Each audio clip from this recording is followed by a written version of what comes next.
Good evening and welcome to Bronx Talk. Tonight, it's the debate for the Democratic primary for Bronx Borough President. Tonight's program is presented in partnership with the League of Women Voters of the City of New York, a nonpartisan political organization that advocates for informed and active participation in government and works to increase understanding of major public policy issues. Also, thanks to our media co-sponsors, the Bronx Times and Schneppes Media. Folks, primary day is Tuesday, June 24th. The early voting period is Saturday, June 14th through June 22nd. That's a Sunday. For more information, please visit vote.nyc. Now let's meet the candidates. The challenger is the current council member in the 17th Council District. Welcome to Rafael Salamanca, Jr. Thank you for having me, Gary. Thank you for joining us. The incumbent is the Honorable Vanessa Gibson. Thank you for joining us. Thank you for having me.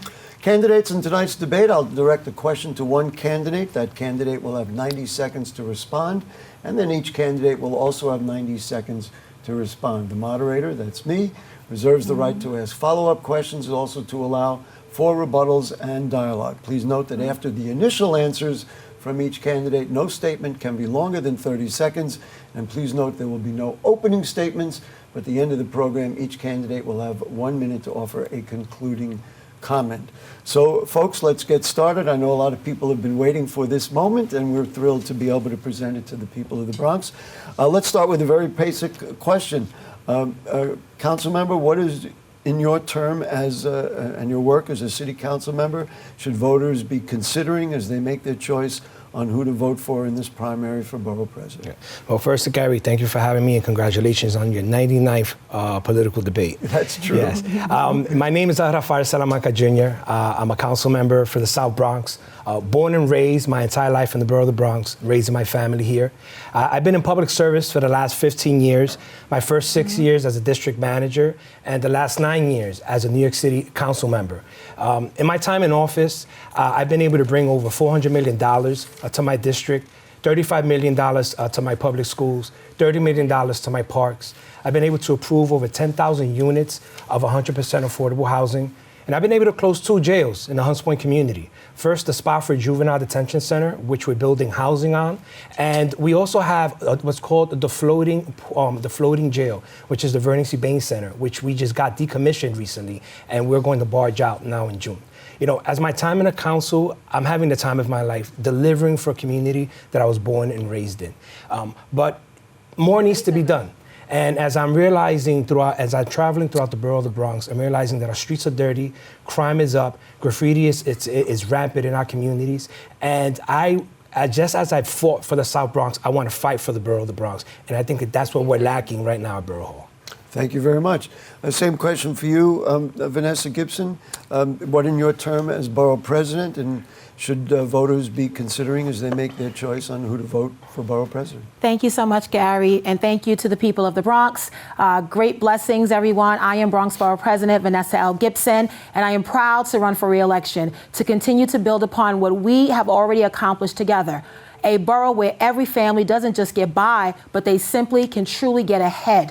My story is a New York story. I was raised by a single parent in a working class household. I'm a daughter of an 1199 union member, and my mom a high school graduate. Because she pushed me, I was blessed with the chance to graduate from the University at Albany as well as Baruch College. And I have stood up for families as a former member of the New York State Assembly, former member of the New York City Council for 8 years, and now your borough president for the past 3 years. I've shown up for families time and time again, not just election time, but all the time. I've delivered 50 million for our public schools, millions of dollars to build affordable housing and pathways to home ownership. I've reduced the unemployment by 20%, bringing good paying union jobs back to our borough. Our borough deserves steady leadership that always shows up time and time again, and that has been me, and I look forward to working with all of you to build a Bronx that is more affordable, more healthier, and more safer for all of our children and our families.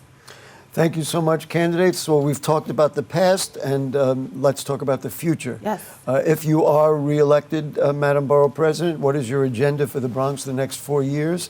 And where would you prioritize discretionary funding if you are elected? Absolutely. We have to focus on jobs and building the economy and building generational wealth. Lowering the unemployment rate by 20% is great, but we need to connect residents to jobs and real pathways to careers. We have to make sure we continue to invest in real affordable housing and home ownership pathways. We have to make sure that we invest in our young people. Cleaning the streets, quality of life, making sure we have clean streets, clean parks are all major priorities, and I've done that. I'm working with the NYPD to get guns off of our street, ghost guns, to work with our anti-gun violence organizations that are on the ground. We have to show up for families all the time, not just when there's an election, and really make sure that families feel connected, they feel engaged, they feel empowered. So look forward to more job fairs, more career fairs, more opportunities to make sure that we build the Bronx to where we know that it needs to be. Council member? Yes. Same question for you about the future. Well, thank you for that question, Gary. You know, as being someone that's born and raised in the borough of the Bronx and being in office, I've utilized my platform to go to areas in my community that have been ignored for far too long. The infrastructure in my schools, the infrastructure in my parks. You know, my time in the council, I'm proud to say that 90% of my playgrounds have been redeveloped. And as I travel throughout the borough of the Bronx, that's what we're lacking. We're lacking redevelopment of our playgrounds. We're lacking, our schools need more infrastructure funding. But I think what I really feel that we're lacking throughout the borough of the Bronx are true community centers, where holistic community centers, where we can get our kids off the streets and we can get them into these community centers. And we are lacking those services. And so as your next Bronx Borough President, my capital funding, my discretionary funding will be focusing on key areas that have been ignored by the borough of the Bronx for far too long. Thank you very much. You both know this. The slogan, "Don't dump on the Bronx," has been around for decades. Yet, the city proposed a cricket stadium for Van Cortlandt Park that was ultimately turned away. More recently, a 2,200-bed migrant shelter was opened up on Bruckner Boulevard without the consent of neighboring communities. In the past, of course, there was a water filtration plant built on parkland in Woodlawn that was vehemently opposed by surrounding communities. And in so many Bronx communities, as you well know, there's development, market rate housing, and other facilities that are opposed by communities that host them. In my neighborhood, I'm unhappy to say, in Van Cortlandt Village, there are out-of-context developments that are not only destroying mature trees, but they're also literally changing the character of the community. So, what needs to happen to give Bronx communities an opportunity for self-determination about what they want in their neighborhoods? That's for you first, sir, Councilman. You know, I get asked this question all the time as I'm traveling communities with low density, communities that are concerned of overdevelopment. And my response is, as we're building housing for New Yorkers, we are in a housing crisis.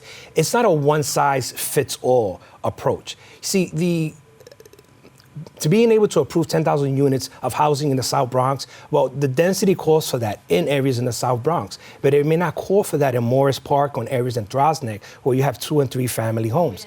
And so what my approach would be, and what I've told community boards and I've told civic associations is, development is coming. The administration and the mayor's office is looking at different parts of the city and communities that they consider have not done their fair share. Well, then these communities should identify areas where some type of housing is acceptable for them, and so that we can continue to grow as a city. And I know for a fact that there are areas that we can all identify and that we can all agree on. Thank you very much, Madam Borough President. Thank you. Community engagement is so important, and when we make 600 appointments to 12 community boards, we do so with the understanding that's the most localized way to get communities to be involved. And we want to make sure that all communities have a chance to be heard and engaged and felt. We don't want development projects to come into our community without our input, for us, by us. And so what we want all of our community boards to do is develop a 197A plan, which comes together with a comprehensive approach to development, recreation, community centers, parks, playgrounds, cultural institutions, universities, colleges. Allow them that space to come up with a plan, and let's take ownership of that. We shouldn't have government coming in to our communities telling us what we need, but rather we should be telling government what we deserve and what we need as a family. This work is really about partnerships, it's about initiatives, it's about public-private partnerships together, and it's about real investments. It's about tangible results, and I have done that as Bronx Borough President, leading the effort. DRI initiative, $20 million coming to Greater Morris Park, $1 million to Bronx Community College. We have done tremendous work working with BXEDC and our economic development arm, because the way that we build the middle class is through economic development and job growth, and that has to come from a local level. By the way, if either of you want to continue a dialogue on any subject, just raise your hand, let me know. We certainly want to encourage dialogue than discourage dialogue. I want to kind of continue on a similar path, and this one is for you, Madam Borough President. Are you satisfied with the recent announcement about the city's plans to redevelop the Kingsbridge Armory? And they did not select, this is kind of an example of what I was talking about, the Northwest Bronx Community and Clergy Coalition and the surrounding communities. They did a lot of work to develop a community-friendly plan. Yes. So let's start with that, and I've got another project I'll ask you about. So let's start with that, the Kingsbridge Armory. Yes, I'm excited. The Kingsbridge Armory is finally going to be reimagined. It's going to be a beautiful beacon of hope, opportunity, growth, jobs, recreation, health space, co-working labs, tech equity. It's going to be phenomenal. We were a part of the Together Kingsbridge initiative in the working group with Sandra Lobo at Northwest Bronx and Councilmember Pierina Sanchez. We were a member, and we've worked together with an incredible coalition of stakeholders, organizations, clergy, faith leaders on the ground, and we had a 9-month period of public engagement. 4,000 ideas came out of that. TogetherKingsbridge.com is our website. A developer was selected in January. We're going through the public review process today, and MOUs are now in process with the development team and the local community organizations and some of the potential tenants as well. Are you satisfied with what you see at this point? It sounds like you're enthusiastic about it. Yes, we are excited. It's going to be, again, we don't know the exact tenants just yet, but we do know there will be a community center, there will be a health component, there will be something for small businesses, for entrepreneurs, there will be community space, there will be a venue where you can have mid-sized events, there will be public space. We want to look at tech and robotics and coding,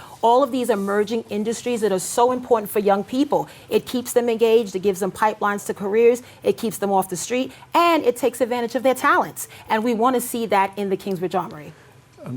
Councilmember, your thoughts on the Kingsbridge Armory development? It's about time. You know, I remember going back to Bloomberg negotiating this project, and it did not move forward. There was an issue on the minimum wage that was being offered. There was also concerns of how that project was going to affect the Fordham Road corridor and the businesses. And then there was another time where they wanted to build ice skating rinks on it. And now, finally, you know, there's a plan where we're going to take a beautiful facility that's been sitting there vacant for far too long, which many may consider an eyesore, the exterior, because of all the illegal dumping and the graffiti that you have there. And now you're building housing, you're bringing in economic opportunities. And I'm happy to hear and to see, and I have met with the Northwest Bronx Clergy Coalition, who are partners in this project as well. And they will be working with the developer that was chosen to move forward and to ensure that residents in the community actually have a say-so as to what's being built there. And most importantly, I'm hearing that it's going to be built union. Oh, it will, Gary. So there is a project labor agreement in place. Let me be very clear. There are union jobs that are already guaranteed. There are pre-construction and post-construction jobs. And the phase 2 would be housing on the Jerome Avenue and 195th Street site. Thank you very much. Let's do another project. Are you in favor of Bally's opening a casino at Ferry Point Park? And so, you know, I don't have a position yet as I'm speaking to folks. You know, there are pros and there are cons to this project. The pros to the project is the economic boom that it would give not just the Drosnick area, but with the community benefit packages, how it would, they're crafting it that the entire borough of the Bronx will benefit from this. And again, we also have union jobs.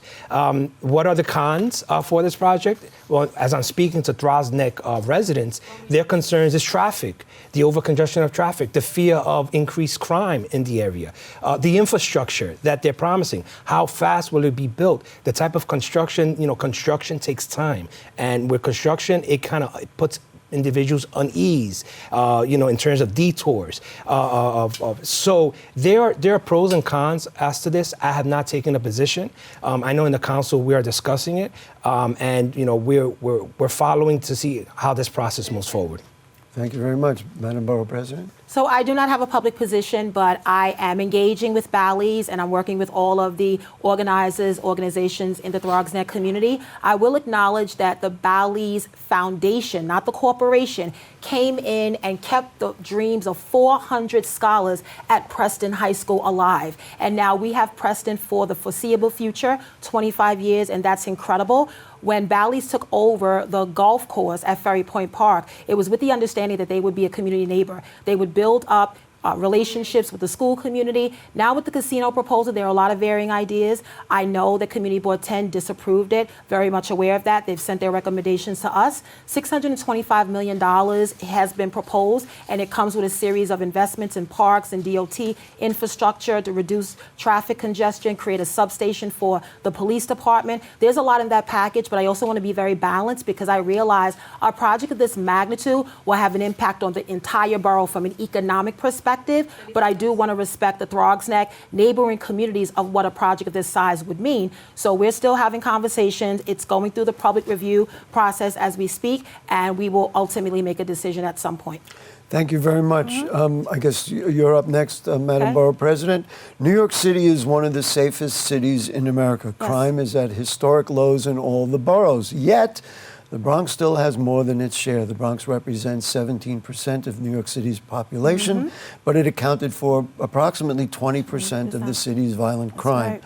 Polls show that voters list crime at the top of their concerns. Yes. How can you, if you are re-elected borough president, affect these numbers and make the Bronx safer? Thank you. Public safety is a major priority for our administration. It's something that I hear consistently across the borough. People want to be safe and they have a fundamental right to be safe. And what we have done is work closely with the NYPD, with school safety. We've engaged residents in a real way. The Neighborhood Coordination Program, which is the community-based model for the NYPD. We've added more capital to the NYPD's budget to purchase security cameras. We're working with sanitation as well on security cameras because we know illegal dumping, sanitation are all correlated to public safety. We're working with anti-gun violence organizations. I am on the scene. Whenever there's a tragic occurrence in our borough, I take it personal. I show up at the scene. I show up at hospitals. I'm on the ground all the time, and I hear what residents are saying. It's not just the police presence, Gary. It's also the jobs. It's also the root causes of why youth engage in violence in the first place. And when you go into homes, you understand parents need help. The siblings need help. We need youth programs, development, recreation, community centers, all of these programs so that young people don't engage. And then, most important, we have to end the supply of illegal guns and ghost guns in our community. And that is something that I am working on and is a major priority for us. I just want to ask a follow-up to that. A lot of the limits to gun control has to come from the federal government. Absolutely. It doesn't appear that that's going to be the case now. Is there a way to deal with that on a local level? You've been in the council, you've been in the assembly. Yes. How can it be done? Yes, well, we have partners in the state. And I'll ask you the same And our state question. partners have done a lot to restrict guns in the hands of people that do not need guns. We've done measures on gun storage, many other abilities, but we have to do more. It's not enough. Without support from the federal government, we have to step up as leaders, as council members, as borough presidents. We cannot allow children to possess weapons, the mindset to use them, and continue to destroy so many families because there's a no-win situation. No one wins, Gary. When a 16-year-old is killed, 14 and 13-year-old, no one wins, and that certainly is not the borough we want to see. We'll start with crime, and then we can follow up specifically with guns for you, Councilmember. You know, Gary, when my 10-year-old son goes to school in the morning, my greatest fear is that he's not going to come home. And a few weeks ago, Ms. Jeffries, Yvette Jeffries, she... Her mom experienced that. And I think that that's a fear that every parent has in our communities. And we need to do better. Gun violence is an issue in our communities. Youth on youth violence and gun violence has plagued the borough of the Bronx. You know, just in the last 3 years, at least in parts of the borough of the Bronx, we've lost 4 individuals, 2 16-year-old girls, a 14-year-old leaving the PAL, a safe space, and an 11-year-old that was going to get her nails done. But what have I done to try to improve and give the resources to NYPD? Well, I've allocated $1.9 million to NYPD for August cameras throughout my entire district. To help, number one, it serves as a deterrent, and it also helps NYPD identify areas that are high crime. In terms of getting rid of guns off the streets, I have built in a council that will require every district attorney to have a gun buyback program, all 5 of them, on a monthly basis. And we are negotiating that bill. In terms of public safety in our parks, I've allocated $250,000 for cameras and for our playgrounds, which NYPD will be installing in the next couple of weeks. And so, as elected leaders, we need to use the power of the budget to give the resources to public individuals that are in charge of our public safety so that they can actually protect our communities. Gary, I'm Yes, sorry, sure. can I interject? Of course. Because I want to set the tone and really understand that what the council member described and all of the young people that we are talking about that have lost their lives due to gun violence has been saturated in the South Bronx. There is a problem, and it is lack of leadership that really gets at the heart of this work. We have to do better, but why are all these young people engaging in violence in the South Bronx? Something is happening there. And I want to make sure that we talk about that in a real way, and we invest in those communities, and we help parents. Parents are reaching out and they need support, and we have to be able to answer them in a real way where we offer them programs, jobs, and opportunities, because something is happening and we're not getting to the crust of what is going on with our young people. You certainly want We have to respond, respect I'm our sure. 30-second time. Yes, of Sure, course. you can- Absolutely. All right. Just answer the question. Now, just It's to be fine. clear here, crime is prevalent throughout the entire borough of the Bronx. Yes, the South Bronx and the West Bronx has historically been areas where there is high crime.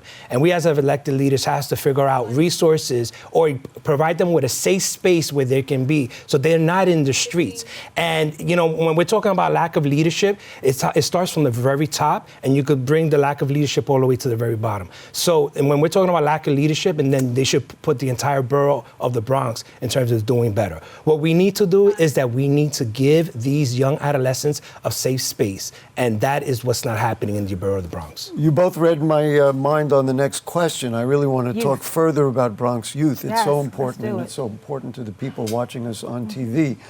And I thought there was a really interesting contrast in the news this week. On one hand, we see Bronx high school students who just the other day participated in a pro-democracy demonstration in Union Square against the Trump administration's undermining of constitutional protections in a group they call We the Students.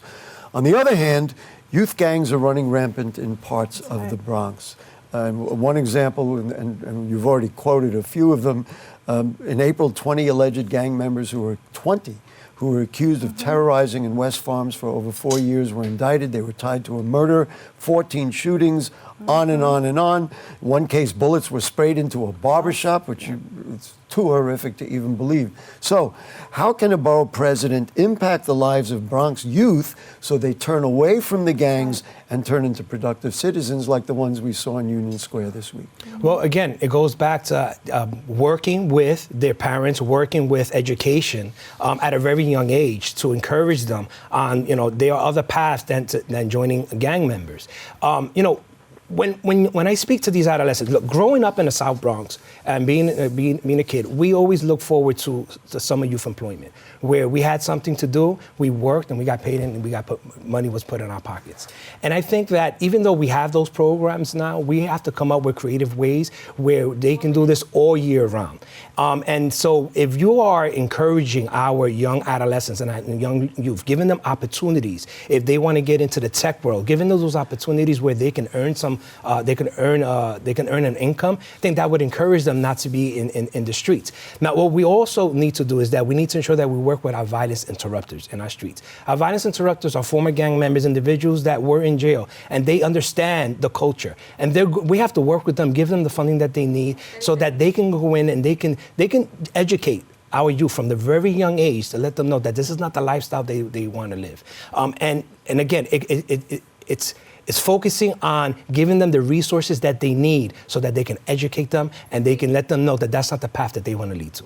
Thank you, Madam Borough President. Absolutely. This is ongoing, and under my leadership, We've not only expanded more New York City crisis management system organizations, but we've also put more tools in their toolbox. We've launched mobile crisis units that go out to the community. Social emotional learning, healing centers are so important. Trauma-informed care. Young people are traumatized. The crew violence is happening for a reason. And if we understand that, we get to the heart of why young people are engaging in violence in the first place. So yes, there are plenty of programs, but do parents know about them? We have to make sure that there are resource guides and there are opportunities to engage with our CECs, our parent leaders. Was grateful to partner with Schools Chancellor Melissa Ramos in hosting a very powerful event in the aftermath of what happened to Yvette to make sure that our parents feel empowered, because this is a family process. We have to engage parents, siblings. We have to call this an all hands on deck, Gary. And most importantly, guess what you have to do? You have to show up. You have to show up all the time. You have to show up for parents. And I've been doing that as Bronx Borough President. You know, I thought this is a nice segue into a question about our educational system and our schools. Parents are asking the question, where should my child go to school? Charter school movement is gaining popularity. This is for you to start, Madam Borough President. Charter school movement is gaining popularity among parents who are dissatisfied with traditional public schools. Right. Do you favor this trend? And can traditional public schools still be effective? Absolutely. We were raised in New York City public schools. We believe in a public education. I think there's room for both. There's room for district schools, traditional schools, charter schools, Catholic schools. They all are a part of the conversation. I believe in parent choice. Every school should be a good school. Every public school should be a community school with an after-school provider, with universal breakfast, with modernized spaces. $50 million as Borough President in 3 years, focusing on D75, D79 schools, students with additional needs, making sure they have modernized technology, smart boards, Chrome notebooks. It matters, Gary. It matters when parents feel engaged. They don't feel that they're a part of this process because there's so much bureaucratic red tape. We have to cut through that. This is about building modernized places, technology advancements, and what we're doing and what we will do is open the first ever Bronx STEAM Academy in the Bronx. I'm excited about that. Why? Because our young people are moving to careers of science, technology, engineering, architecture, and math. We're building out a school just for music. It matters. Why? Because we have engineers, artists, we have musicians, we have a beautiful mosaic of talent in our borough, and it's our job to invest in them and plant the seeds so that they can be successful leaders. So this can be done, you believe, in traditional public schools as opposed to going to the charter school movement? Absolutely Your thought, yes. Council Member? Gary, I went to the public school system here in my district, and the public school system, it failed me when I was growing up. I'm a high school dropout. I ended up getting my GED. And it was, and I thank my mom for doing that for me because it changed my life around. And doors opened for me, and I'm in the position that I am today as a New York City Council member representing the community that I was born and raised in. What have I done in the time as a council member? Well, I've invested over $35 million in my public schools. I think parents should have an option as to where they want to put their kids, whether it's Catholic school, public school, or charter schools. But one of the issues that I hear parents on and on in terms of why I am pulling my kids out of public schools and I'm putting them into charter schools, because they feel that charter schools have more opportunities. They have more resources. And we need to do better in terms of giving them the resources that they need in our public school systems so that parents feel comfortable and ensuring that their kids are getting a good education versus the education that charter schools are getting. Thank you very much. I guess you're next, council member. This is a statistic that's not surprising to either of you. Many Bronx residents are rent burdened, spending over 30% of their income on housing. And of course, we know homelessness rates, not only in the Bronx, but all over the city, are quite high. It's a simple question with complex answers. How do we build affordable housing, and of course in ways that are in context for our communities and not out of context? Yeah. Well, Gary, when I speak about the 10,000 units of housing, of 100% affordable housing that I've built in my district, I'm extremely proud of that. There has been a focus on, my model has always been a mixed income model. A 50% homeless side to side, ensuring that families that are in the homeless shelter system that are ready for independent living, they have access to these units, ensuring that we're building for extremely low income and for the working class families. But But you cannot set aside that we need to ensure that we're building housing for seniors and also we're building housing for veterans. When we speak about the average median income, it's an issue. You know, the average median income is calculated it's not just taking everyone's income, but they're also calculating the outside counties. And so the conversations that I've been having with my Congress folks is, number one, speak to HUD to see how do we take the outside counties and we can have a real average income for the city of New York. But another out of the box thinking is the local income, community incomes, and how do we work on these specific projects to ensuring that when we're calculating what the rents are going to be, we're taking into consideration the community average income. Thank you very much. Your thoughts, Madam Borough Absolutely. President? It is complicated, but there's always a balanced approach. I've done a Jerome Avenue rezoning to create 10,000 units of housing in the city council. I've invested millions now to create even more affordable housing units. And the question is, affordable to who? Affordable to all people, seniors, people with disabilities, the LGBT community, veterans, we have to do more for, low-income families, middle-income families. This is about social mobility. It's about creating the opportunities for economic development. But you know where it starts, Gary? Addressing income inequality. If we don't create the jobs and the careers, then where do families afford the rent? And so as a former state legislator, someone who supported all of the MCIs that, opposed them but made sure that we had real affordability, the right to counsel legislation codified in local law, very proud of that, so that families facing eviction have access to legal representation. We have to do more. But guess what? It's a shared responsibility. We all 12 community boards have to be a part of this. That's why that neighborhood-driven plan by community boards is a recognition of what's important in each community, maintaining the character, of course. But I agree, AMIs are not conducive to what the Bronx is today. We do need a borough AMI and not New York City because it's not reflective of everyday living. But we do that by addressing income inequality, creating jobs, and that's what my Future Forward Bronx initiative with the Department of Labor does. Each and every month we have a job career fair at Borough Hall to get residents employed. Gary, I'm sorry, can I? Sure, yes, please. So, I was just going to follow up with jobs. The whole notion of jobs is very important. In terms of the rezonings, so when they had the Southern Boulevard rezoning that was proposed in my district, I allowed the process to go through, and I killed the rezoning, and the reason that I killed it was because 90% of the vacant lots that were going to be rezoned were privately owned. And you cannot depend on a developer to do the right thing. And so it's important, it takes leadership to see full on that these rezonings may have a negative effect in terms of gentrification and pricing out individuals that are living in these communities. I want to ask about the Charter Revision Commission that the mayor has just started.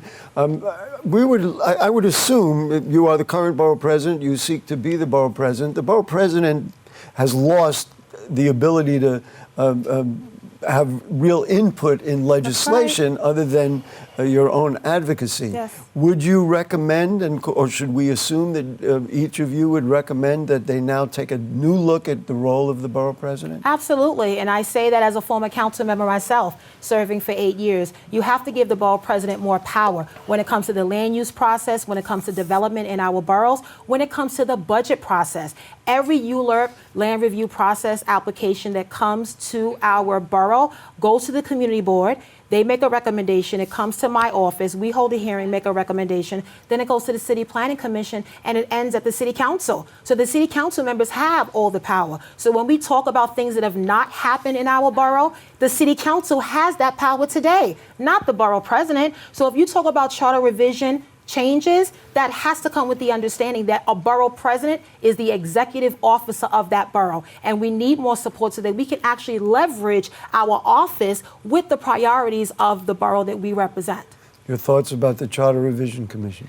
No, I think that's something that we can agree in terms of the borough presidents and community boards having more of a say-so, not just advisory.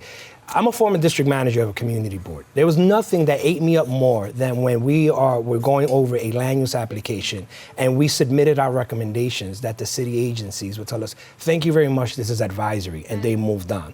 And so we needed to lean on to the City Planning Commission and the City Council members to ensure that they did right by our communities. So in essence, as the City Charter Commission is being reviewed, they do need to consider giving borough presidents and community boards more of a say-so, not just an advisory position. Let's go further with the notion of community boards. Borough presidents have great influence on the nature of community boards. Are you satisfied with the performance of community boards in the borough of the Bronx? I mean, are you happy about what you've heard and what the results of their numerous committee meetings and other activities are? Look, you have 12 community boards. Every community board has up to 51 individuals. You have 51 personalities. You have different projects that are coming. Some individuals, projects may affect them personally or may affect them economically. And so you have different positions in terms of these community boards. There are community boards in the Bronx that need guidance, and I'm hearing that as I'm speaking to my district managers. They're not getting any guidance from Borough Hall, and so what and the district managers at times they may not speak up, but as you're speaking to them behind the scene, they're concerned about their jobs, and I think that we should take a look at, district managers would like to be unionized. I support that, to give them more of a job protection, but I think that community boards need more guidance, and they're lacking that right now. And I've heard that time in and time again. And as a former district manager, someone who understands the politics and how communities boards work, my office will be firsthand ensuring that they get the guidance and the leadership and the experience that they need. I'm assuming you have something to say about that, Madam Borough President? Of course. Well, guess who has oversight of the community boards? The mayor and the city council. When it comes to charter revision, they have oversight over what we can and cannot do. District managers are city employees. Chairs and committee chairs, executives are all appointed by the 50 members of each community board. And we've done a lot. Not only did we modernize the process, we made the application electronic. It's available in a second language. We're the only borough to do that. We have instituted a code of conduct that every member must sign in order for them to be appointed or reappointed. We've done a lot of work to tailor the community boards to where we need them to be. We have done a lot on trainings, parliamentarian trainings. We have had orientations. We work with all the agencies, civic engagement, conflicts of interest, and DCP, but we need to do more. But guess who has the ability to give us that power? The city council and the mayor's office, and it has not been done. The borough presidents need real support when it comes to managing and overseeing all of our community boards. We don't get additional money in our budget for staff.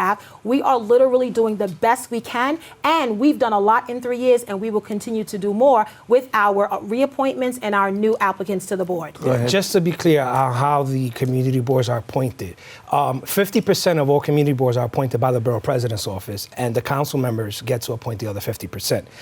Some council member of that district. Some community boards may have multiple council members, so that council member may have less appointments. Community boards lack resources. And what I've done in this past budget, I gave 6 of my community boards $60,000 for technology upgrades because they do need resources, and that's something that the borough president's office has access to do. Give them capital dollars for reinvestment in their technology in their offices. Thank you. Do you want to respond? I would love a bigger budget to do more to support our community boards. And let's be very clear, the council members make recommendations. I sign off on every applicant that comes to the 12 community boards. And I've been very intentional in making sure that every board is diverse from talent, profession, location, geographical, where they live, veterans, people in public housing, homeowners, small business owners. We've done that, and we will continue to do more if the Charter Revision Commission recognizes that and they allow us that chance to give us more resources so we can put more capital and more program into our community boards. Thank you very much. I want to get to this subject before we leave. I believe you're next, Madam Borough President. Let's talk about small businesses. In many areas of the Bronx, small businesses have left. There are abandoned commercial properties in many neighborhoods. I don't want to list the neighborhoods that I've seen them in. But here's a 2-part question. Number 1, why is this so? And then, of course, number 2, how do we address it so a vital economic engine of small businesses in the Bronx can flourish? We address it by supporting small businesses in a real way, not inundating them with regulations and red tape and citations and summons without educating them. Small businesses are the heart and soul and the fabric of our borough. From our bodegas, grocery stores, all of our incredible entrepreneurs. We have 12 business improvement districts. We've done a lot in accessing capital for our small businesses. We are an SBA lender through the economic development arm of our office, and we've done a lot. We relaunched Savor the Bronx in February, Gary. We had 71 businesses a part of that. They're beautiful, but they need support. When we talk about shop local, we also mean eat local too, right? And we want to make sure the small businesses feel support, access to capital, technical support, legal assistance, and protecting legacy businesses like the Riverdale Diner, like Pelham Bay Diner, like Rainbow Diner. All of them closed, Gary, after 40 and 50 years. We cannot allow that to happen. There's too much commercial vacancy, and we want to do what we've done in the residential component. We want to regulate commercial so that we can protect their rents, safeguard the legacy businesses. We do that through legislative action. Your answer, sir. Yes, small businesses, they move our economy. And we as elected leaders need to ensure that we're giving them the resources that they need and the protections that they need. When you're looking at the closed storefronts, and I'm speaking to some of these businesses as they're closing, one of their major concerns is staff. Staff coming in, taking their merchandise, and the way we have our laws that are written up in Albany in terms of some of these reforms, they just feel as if it's a revolving door for these individuals who are stealing their merchandise, and so they feel like, hey, you know what? I'm going to pack up and I'm going to go somewhere else, and we need to do better with that. As I'm speaking to my bids, I'm visiting the bids, I'm walking up and down. What are the concerns? Yes, there is over-regulation with sanitation, Department of Health. Where they're giving them violations, which is affecting their bottom line. But they're asking for grants at the moment right now. When I ask the bids, well, what is the Bronx EDC actually offering you? Saying, well, they're offering us loans. We don't want loans. We would like Bronx EDC to identify grants, and that's something that my office will do to try to help these businesses out. Real quick, you supporting anybody for mayor? I'm not supporting anyone for citywide office at the moment. No. All right, there's the answer. You get the first crack at closing statement, Councilmember Salamanca. Yeah. Well, I want to thank you for convening us and having this important conversation. I'm a kid born and raised in the borough of the Bronx, and I'm raising my 10-year-old son. And there's nothing more important to me than ensuring the safety of my son, my wife, and my family, my neighbors, and my friends. And, when Aiden leaves in the morning and my wife leaves to work, there is that fear that something may happen to them, they may get hurt, they may not come back. Public safety is an extremely important issue for me that needs to be tackled. We're also seeing youth on youth crime that's not being addressed. We're also seeing there's an issue. Our streets are dirty. There's graffiti everywhere. And you know what? We're not better off than we were 3 years ago. And so when I become the next borough president, what am I going to do? I'm going to reform Borough Hall. I'm going to bring in deputy borough presidents that are going to be tasked with public safety, education. They're going to be tasked with the economy. They're going to have their own portfolio where they're going to focus on how to address these real issues. I'm going to bring the mini city hall model to Borough Hall to ensure that Bronxites have a safer and safe space to live. Madam Borough President, the final word. Thank you, Gary. And I think in order to understand Borough Hall, you have to know how it works. And as your Bronx Borough President, I've been honored to serve you for such an important time as this. I've stood up for all of you. I've shown up for families time and time again, not just election time, but I've been there all the time. I've stood with mothers and fathers and single parents, the bodegueros, the grocery workers, the social worker, the guidance counselor, the teacher, the educator, the student. My Bronx Youth Council does tremendous work. All of the things we've done over these 3 years has been phenomenal. We've accomplished a lot. And we can do so much more. I know the power that we have as a borough. I know our resilience and I know our strength. I know what we are capable of doing. We have amazing adults, amazing people in our borough that are doing so much to make a difference. And I am asking all of you to stand with me. If you want consistent leadership that is steady, that has shown up time and time again, then please stand with Bronx Borough President Vanessa L. Gibson. Thank you. Councilmember Salamanca, thank you so much. We appreciate your time. And Borough President Vanessa Gibson, thank you so much. You. And we appreciate your time. Both of you, good luck on the rest of the campaign. Folks, we will say good night to you. Don't forget to vote on June 24th. If you're eligible to vote, everybody's got to do it.